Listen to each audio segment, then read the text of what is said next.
The most important thing that you want to know right from the get-go is that these drumsticks are not a hammer or a baseball bat. You don't want to hold it like one, like this. Because remember, we're not really hitting the drums and the cymbals. You're going to learn how to strike it properly.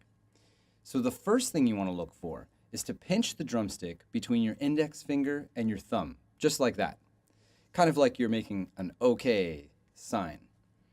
Now take those fingers and wiggle them and see if you can make the stick move without moving the rest of your hand. Like that. That's the point where the stick is going to pivot. Okay, now take your hand and turn it upside down. If you look at the palm of your hand, you've got two main muscles here, one by your thumb and one over here by your pinky. And there's a little dip between them. Well, that's where the stick's going to go, right in the center of the palm. Then you're going to wrap your other fingers around. Don't squeeze, just wrap them around like they're giving the stick a nice hug. When you turn your hand over again, I want you to point out at the wall in front of you. You should see a straight line from your shoulder all the way to the tip of the stick. That's what we want.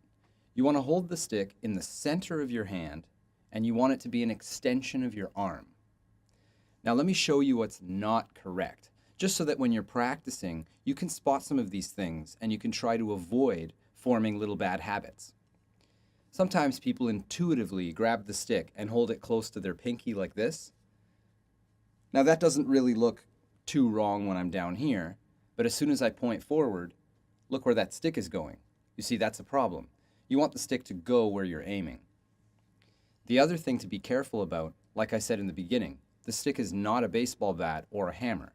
So when you're holding it properly, make sure your thumb is always on that stick.